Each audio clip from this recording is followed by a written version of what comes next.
Today's coaster review is of the Wild One at Six Flags America, a classic wooden roller coaster. I'm going to be giving my full thoughts on it in today's video, but first let's run down the stats. It is 98 feet tall with an 88-foot drop. Its maximum speed is 53 miles per hour, not too bad.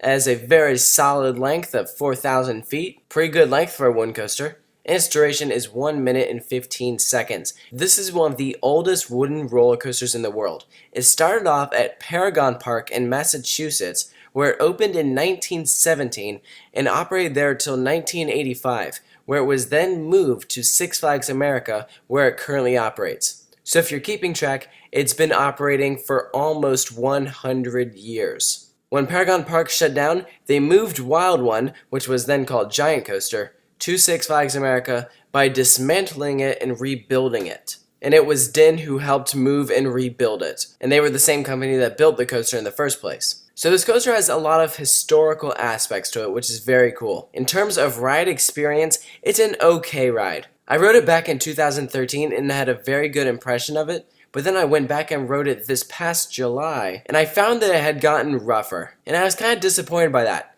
It's still a fun ride, there are some great airtime moments, but it definitely has the feel of a rickety old wooden roller coaster. Which, I mean, for a coaster that's been operating since 1917, that's not too surprising. I think that the major downside with this coaster is that it's kind of a shaky, rough woody, but there are definitely some good sides. It has a pretty good layout. I love how it goes out and back and you walk under it when you're walking into Gotham City. There are plenty of good airtime moments. Now sometimes depending on the seat that you're sitting in, on some airtime hills you won't come up out of your seat. That's always a downside when that happens. But I remember on some of the airtime hills I definitely came up out of my seat and I was happy about that. Some of my other favorite parts of this coaster include this moment when you dive under this sort of tunnel thing. It's pretty cool because if you have your hands up, it makes you feel like they're going to be cut off. And then I also really like the final helix before you go into the brakes. That one's fun. I mean, this coaster isn't very impressive in stats, but I think that's an enjoyable ride. If you go to Six Flags America, you absolutely should ride it. And it's just a cool roller coaster in general. I love watching it. If you're not a fan of rough coasters, then you might enjoy it more watching it than riding it. So whether you like it or not, you can't argue that it's an impressive piece of architecture. And depending on where you are in the park, you really can get some great views of this coaster. So it's time for my final score of Wild One. I'm giving this coaster a solid 6.5. I think that this coaster is like a lot of wooden roller coasters. Depending on the day or time of year or seat that you're riding in,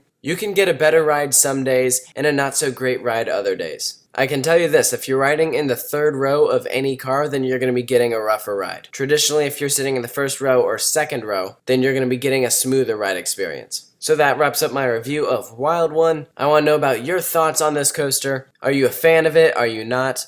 I want to hear about it. So thank you guys for watching, and I'll catch you guys next time.